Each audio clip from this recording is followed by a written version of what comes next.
مردوں کے لیے سر کے لمبے بال رکھنا کیسا ہے؟ کیا مرد لوگ سر کے لمبے بال رکھ سکتے ہیں یا یہ بھی عورتوں کی مشابہت میں آئے گا؟ عمر لاہور سے۔ نہیں، لمبے بال رکھنا خواتین کی مشابہت نہیں ہے۔ رسول اللہ صلی اللہ علیہ وسلم کے لمبے بال ہوتے تھے، صحابہ، تابعین، یہ تو مسلمانوں میں ہمیشہ سے رواج تھا۔ البتہ رسول اللہ صلی اللہ علیہ وسلم کے لمبے بال بہت زیادہ جو حدیث میں آتا ہے کندھوں تک، لیکن آپ کٹوا کے رکھتے تھے کانوں کی لو تک، اور بعض دفعہ نصف کان تک آپ کٹواتے تھے۔ تو اس لیے علماء کہتے ہیں کہ سنت تو یہی ہے کہ کانوں کی لو تک رکھے جائیں، بہت زیادہ بڑھا لیں تو یہاں تک کندھوں تک بھی، اور اس سے بھی زیادہ بڑھانا جائز ہے مگر بہتر نہیں ہے، تو بڑھا اس سے بھی زیادہ سکتے ہیں۔ تو اس میں عورتوں کی مشابہت والا کوئی معاملہ نہیں ہے، لیکن یہ دینی سنت ہے، یہ سنت عادیہ ہے، دینی سنت نہیں ہے۔ عادیہ کا مطلب وہ سنت ہے کہ جس کا رواج سے تعلق ہے، جیسے آپ صلی اللہ علیہ وسلم گدھے کی سواری فرمایا کرتے تھے، آج جہازوں کی اور گھوڑوں کی سواری گاڑیوں کی سواری ہوتی ہے، تو یعنی اس دور کا کلچر تھا یہ۔ تو آپ صلی اللہ علیہ وسلم نے بھی لمبے بال رکھے ہیں کیونکہ اس دور میں رواج تھا، بال رکھنے کا رواج تھا۔ تو اگر کوئی نبی کی حرص میں چاہتا ہے کہ میں بھائی وہی بالکل حلیہ رکھوں جو نبی صلی اللہ علیہ وسلم کا تھا، تو اس میں کوئی حرج نہیں ہے، امید ہے نبی سے مشابہت کا اس کو ثواب مل جائے، لیکن بہرحال اس کو دین قرار دینا ٹھیک نہیں ہے۔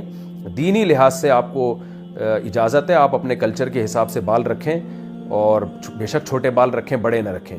یہ میں اس لیے کہہ رہا ہوں کہ بعض ماں باپ پسند نہیں کرتے کہ بچے بڑے بال رکھیں، بچے پھر بھی زبردستی اصرار کر رہے ہوتے ہیں، اور تو پھر ایسی صورت میں ماں باپ کے حکم کو ترجیح دینی چاہیے۔ جب آپ کے والدین کو بڑے بال پسند نہیں ہیں، وہ چاہ رہے ہیں چھوٹے بال رکھو، تو پھر آپ ماں باپ کی اطاعت ماننی، کیونکہ نبی صلی اللہ علیہ وسلم نے بڑے بال رکھے مگر حکم نہیں دیا، لیکن والدین کی اطاعت کا آپ نے حکم دیا ہے، تو جائز چیزوں میں والدین کی بات کو ماننا چاہیے اور خامخواہ میں ان کی مخالفت نہیں کرنی چاہیے۔ تو لوگ میرے حوالے دے رہے ہوتے ہیں بچے اپنے ماں باپ کو کہ مفتی صاحب نے بھی تو بڑے رکھے ہوئے ہیں اور حدیث میں بھی تو آتا ہے تو ہم بھی رکھیں گے۔ تو میں ان سے یہ کہتا ہوں کہ آپ نے میرے بال تو دیکھ لیے لیکن وہ بیانات نہیں سنے جس میں ہم والدین کی اطاعت کا آپ کو حکم دیتے ہیں۔ ہم کیا، نبی صلی اللہ علیہ وسلم حکم دیتے ہیں، اتنی سخت اس کی تاکید ہے قرآن و سنت میں۔ تو اگر کسی کے والدین کو اپنے بچے کے بڑے بال نہیں پسند ہیں تو پھر بچوں کو چاہیے ماں باپ کی اطاعت کیا کریں، جیسے ابا اماں کہہ رہے ہیں ویسے چلیں، اس میں آپ کو انشاءاللہ زیادہ ثواب ملے گا، یہ زیادہ شریعت کے زیادہ قریب ہے۔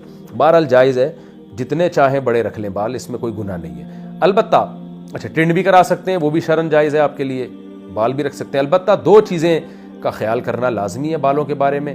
ایک یہ کہ کہیں سے بال چھوٹے کہیں سے بڑے، جیسے پفیں بناتے ہیں لڑکے، ادھر سے پورا یہاں سے کٹورا رکھ کے سائڈوں سے سارے بال کاٹ لیے، اوپر رہنے دیے، یہ ناجائز ہے۔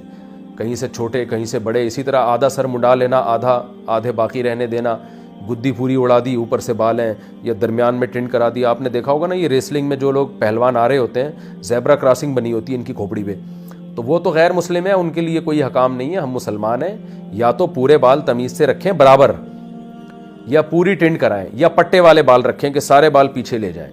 تو اس تین قسموں کے علاوہ چوتھی قسم کے بال جائز نہیں ہیں۔ رسول اللہ صلی اللہ علیہ وسلم نے صاف طور پہ منع کیا ہے کہیں سے سر منڈایا جائے، کہیں بال باقی رکھے جائیں، اس سے صاف منع کیا ہے۔